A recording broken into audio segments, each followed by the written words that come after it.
Que o seu dia seja abençoado e repleto de paz. Bem-vindos a mais uma análise aprofundada. Hoje a gente vai mergulhar de cabeça num quebra-cabeça, talvez o maior da teologia cristã. E para nos guiar, vamos usar o capítulo 4 do livro O Verdadeiro Evangelho do Paul Washer. A questão é gigante. Como um Deus que é pura justiça pode, afinal, perdoar gente culpada? Olha, o autor, o Paul Washer, ele não perde tempo. Ele já nos joga no que ele chama de o maior problema das Escrituras. Ele começa definindo a palavra dilema, sabe? Um problema que parece não ter solução. E aí ele diz que o maior dilema de toda a Bíblia está em um único versículo. É uma premissa muito ousada, né? Ele basicamente fala, se você não entender este problema, você não entendeu nada do Evangelho. Exatamente. O versículo é Provérbios 17:15, que diz: O que justifica o perverso e o que condena o justo, abomináveis são para o Senhor, tanto um como o outro. E essa palavra, abomináveis, ela é o centro de tudo.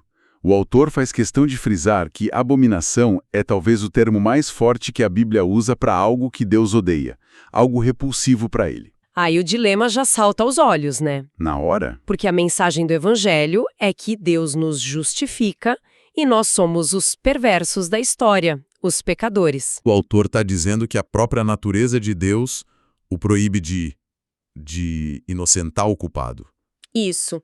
Então a grande pergunta que o capítulo levanta é: como Deus pode declarar um pecador justo sem que ele mesmo se torne essa abominação? Exato. E é bom a gente lembrar o que o autor quer dizer com justificar, não é fingir que o mal não aconteceu.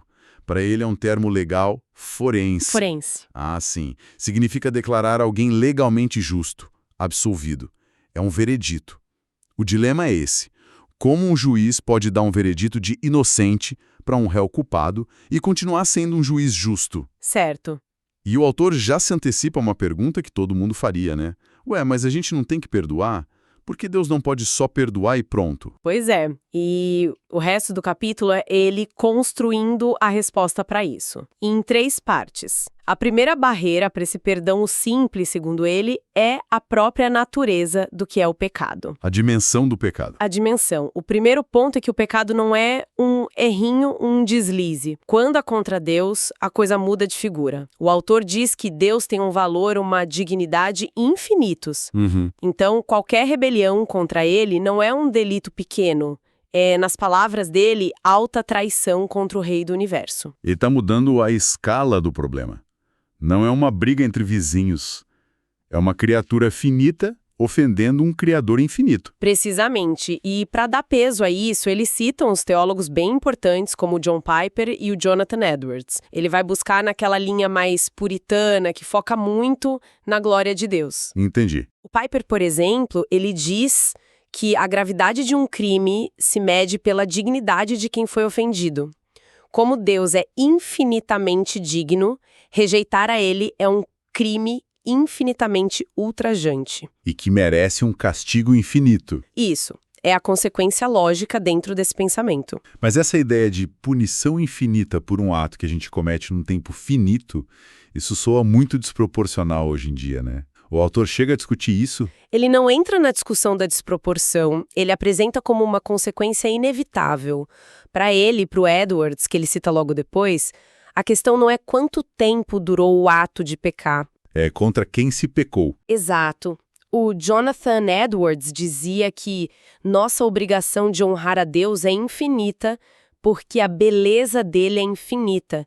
Então, quebrar essa obrigação é um crime infinitamente infame.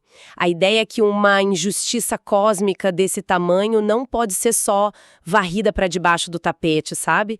Ignorar isso seria dizer que a glória de Deus não vale nada. Ok, essa é uma visão bem pesada sobre o pecado. É o primeiro pilar do dilema. Mas e o outro lado? O amor de Deus. Muita gente diria que o amor deveria vencer essa justiça tão rígida. Essa é a segunda grande resposta dele, e é um ponto fundamental. Ele diz que o caráter de Deus é consistente. Justiça e amor não são dois times opostos dentro de Deus. Não é um cabo de guerra. Não. O amor de Deus, ele insiste em um amor justo. Ele não pode amar de um jeito que seja injusto. Ele até critica, né, aquela ideia que ele diz que houve por aí, de que o grande amor de Deus o fez ignorar sua própria justiça. Para ele, isso não faz o menor sentido. Para ele é um absurdo, uma contradição que destrói quem Deus é. Se o amor de Deus fosse injusto, não seria um amor perfeito. Para ilustrar, ele usa uma analogia que, olha, é muito boa. A do escravo ladrão. Essa mesma. Ele nos leva para a Espanha de 500 anos atrás. Um escravo rouba ao mestre. A lei da época era clara, pena de morte. O escravo é pego, a culpa é óbvia, e ele se joga aos pés do mestre implorando por misericórdia. Mas o que ele está pedindo, na verdade? Ele está pedindo para o mestre ignorar a lei, fechar os olhos para a justiça, para poder salvá-lo. É um dilema moral para o mestre. Já é um dilema para um homem. Agora imagina a dimensão disso quando o juiz é o próprio Deus. E tem um ponto a mais aí que ele coloca, que eu acho que eleva tudo. Ele diz que Deus não segue uma lei que está fora dele. Não é um livro de regras que Deus tem que obedecer. Isso. Esse é o coração do segundo ponto. Ele é a própria lei. Ele é a justiça. Exatamente. Para Deus agir de forma injusta, mesmo que por amor, seria violar a si mesmo. Seria se contradizer. É como pedir para o fogo não queimar. Deus não pode negar quem ele é. O que nos leva direto para a terceira resposta, que talvez seja a mais visceral de todas. O papel de Deus como juiz. Sim. Se os dois primeiros pontos são sobre a natureza do pecado e a de Deus, esse é sobre a função dele. O dever de um juiz é, bom, fazer justiça. Garantir que a justiça prevaleça. Isso. Um bom juiz não inocenta o culpado. Ele aplica a lei. Aí o autor pergunta, por que a gente esperaria menos do juiz do universo do que a gente espera de um juiz aqui na Terra? E para mostrar isso, ele usa um cenário que é chocante, é feito para causar impacto mesmo. É uma analogia muito poderosa e perturbadora. Ele pede para a gente imaginar a cena. Você chega em casa e encontra a sua família toda assassinada. Que pesado. O assassino ainda está lá. Você o entrega para a polícia.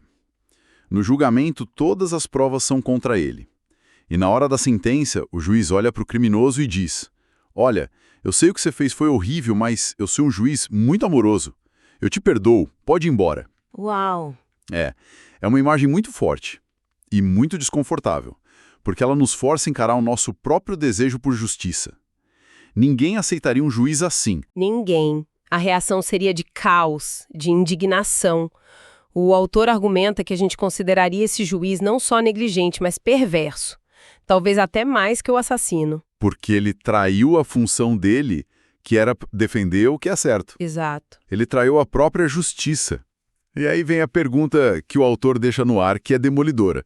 Por que a gente exige justiça nos nossos tribunais, mas fica incomodado com a ideia de que Deus precisa ser justo e punir o mal? Então, juntando tudo isso, a gravidade do pecado, a natureza justa de Deus e o papel dele como juiz, o autor conclui que a pregação de hoje em dia perdeu a dimensão desse problema. Perdeu. Ele sente que a gente pula para a solução sem nunca ter entendido o tamanho do dilema. O que ele chama de uma versão reduzida e sem profundidade do Evangelho. Uma mensagem que, segundo ele, perdeu poder, perdeu escândalo, porque não leva o problema a sério. Ele até conta uma experiência pessoal de conversas que ele teve com estudantes de teologia. Sim, ele pergunta para eles, por que Jesus morreu? E as respostas são rasas, de cartilha. Morreu por causa dos nossos pecados, mas aí ele aperta, mas por quê? Qual o problema real do pecado? E eles não sabem. Eles não entendem a profundidade da questão. Não percebem que o problema não é só o pecado ser errado. O problema é que o pecado coloca um Deus justo num dilema que parece não ter solução. Então, o problema real, como o capítulo mostra, é que Deus, para ser fiel a si mesmo, tem que punir o pecado. Se ele só perdoasse todo mundo, ele seria tão injusto quanto aquele juiz da analogia. Precisamente, a justiça precisa ser satisfeita. O capítulo 4 não é sobre a solução, É para a gente sentir o peso do problema. É para construir essa tensão toda. Deixar a gente ali com a pergunta no ar. Isso. É para a gente entender o tamanho da doença antes dele apresentar o remédio. Sem o diagnóstico certo, o tratamento não parece nem necessário, nem milagroso. E assim o capítulo termina, sem a resposta, deixando essa grande pergunta ecoando. Como pode Deus ser justo e ao mesmo tempo ser aquele que justifica o pecador? Como que ele consegue perdoar o culpado e mesmo assim continuar sendo perfeitamente justo? Essa pergunta, para ele, é o coração de tudo. É o coração pulsante do Evangelho. E fica aí a questão para a gente refletir, né? Como conciliar essa justiça perfeita de Deus, que exige punição, com a misericórdia dele pela humanidade? E a resposta para esse dilema é o que o autor promete explorar nos próximos capítulos. É exatamente onde a gente vai continuar na nossa próxima análise, mergulhando mais fundo aqui no verdadeiro Evangelho. Que Deus abençoe todos os ouvintes.